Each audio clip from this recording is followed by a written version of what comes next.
৬ August থেকে traffic police শূন্য দেশের সড়কে ট্রাফিকের দায়িত্ব পালন করছে শিক্ষার্থীরা। দেশের সংকটে তাদের সাথে যোগ দিয়েছে আনসার বাহিনী, স্কাউট, রোভার স্কাউট সহ সাধারণ মানুষ। কোনো রকম দক্ষতা না থাকা সত্ত্বেও দারুণভাবে ট্রাফিক নিয়ন্ত্রণ করছেন তারা। এতে নিয়ম মেনে যানবাহন চালকরাও সহযোগিতা করছেন তাদের।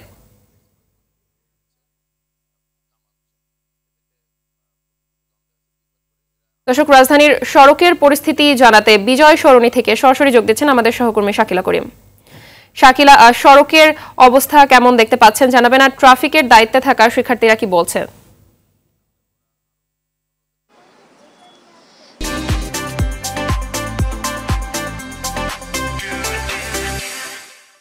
মাহবুবা, শুভ সকাল। আজ আমি এখন দাঁড়িয়ে আছি বিজয় সরণিতে। আপনি যেমনটি বলছিলেন, ট্রাফিকের দায়িত্বে কিন্তু শিক্ষার্থীদের পাশাপাশি আসলে বিজয় সরণির দৃশ্যটা একটু অন্যরকম রাজধানীর অন্য মোড়ের থেকে, কারণ এখানে আনসার বাহিনী আছে, বিমান বাহিনীর সদস্যরা আছে, ফায়ার সার্ভিসের সদস্যরা আছে, বিভিন্ন স্বেচ্ছাসেবী সংগঠনের সদস্যরা আছে এবং একই সাথে রয়েছে কিন্তু সেনাবাহিনীর সদস্য, নৌবাহিনীর সদস্যরাও কিন্তু কাজ করছেন। এবং এই যে বিশাল জনশক্তি নিয়ে ঠিক এই মোড়ের যে ট্রাফিকিং সিস্টেমটা মনিটরিং করা হচ্ছে, ঠিক দেখলে বোঝা যাচ্ছে আসলে এই নতুন বাংলাদেশই কিন্তু আমরা দেখতে চাচ্ছিলাম। এবং নতুন প্রজন্মের হাত ধরে, তরুণদের হাত ধরে যে বাংলাদেশ আমরা এখন দেখছি, এই সুন্দর ধারাবাহিকতাটা বজায় রাখার জন্যই কিন্তু তাদের এই প্রচেষ্টা। এবং আসলে এটা অন্যরকম একটা সুন্দর দৃশ্য, কেননা এখানে কারো কোনো পারিশ্রমিকের চিন্তা নেই। শিক্ষার্থীরা একদম সম্পূর্ণ স্বেচ্ছাশ্রমে তারা কিন্তু কাজ করছেন। আমি কয়েকজন শিক্ষার্থীর সঙ্গে কথা বলার চেষ্টা করেছিলাম, তারা যেমনটি বলছিলেন যে তারা চাচ্ছেন ট্রাফিক সদস্যরা দ্রুত সড়কে শৃঙ্খলায় ফিরে আসুক, তবেই তারা তাদের পড়ার টেবিলে ফিরে যাবে। তবে তাদের কাছে আসলে দেশ সংস্কারটা আগে জরুরি, তারপর তারা আস্তে আস্তে শিক্ষা প্রতিষ্ঠানে ক্লাসে ফিরে যাবে, পড়ার টেবিলে ফিরে যাবে।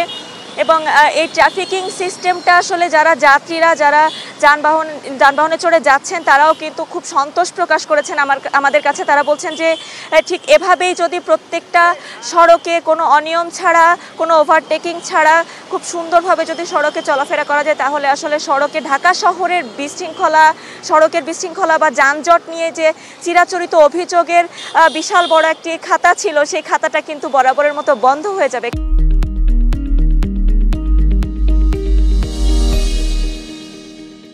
কেননা ঠিক এইভাবে সুশৃঙ্খলভাবে ট্রাফিকিং সিস্টেমটাই কিন্তু আসলে এখন মানুষ চায়। কেননা দেশ এগিয়ে যাচ্ছে, দেশ এখন ডিজিটাল হচ্ছে, মানুষেরও এখন তাড়া বেড়েছে, প্রত্যেকটা মানুষের কর্মক্ষেত্রে পৌঁছানোর একটি ব্যস্ততা থাকে। তো সব কিছু মিলে তারা কিন্তু আসলে চায় যে ট্রাফিকিং সিস্টেমটাই আসলে কিন্তু অনেক বড় একটা প্রতিবন্ধকতা সৃষ্টি করছিল। আগে যেমন অনেক কর্মঘণ্টা কিন্তু নষ্ট হতো শুধুমাত্র সড়কের এই বিশৃঙ্খলার কারণে, যানজটের কারণে। এখন সেই সমস্যাটা না হওয়ায় কিন্তু দারুণ স্বস্তি প্রকাশ করেছেন সাধারণ মানুষজন। এবং যে নতুন সরকারের কথা একটু বলে রাখি, নতুন যে সরকার প্রধান, বাংলাদেশের একমাত্র Nobel laureate doctor Mohammad Yunus, তার হাত ধরে যে কয়জন উপদেষ্টা রয়েছেন, তাদের প্রত্যেককেই কিন্তু আসলে যোগ্য মনে করছেন সাধারণ মানুষ। তারা কিন্তু বলছেন যে নতুন যে অন্তর্বর্তীকালীন সরকার গঠিত হয়েছে, এই সরকার ব্যবস্থাপনায় বাংলাদেশ কিন্তু আসলে নতুন রূপে সেজেছে এবং আমরা একটি সুন্দর সোনার বাংলাদেশের ভবিষ্যতের স্বপ্ন দেখতেই পারি। মাহবুবা, ধন্যবাদ আপনাকে।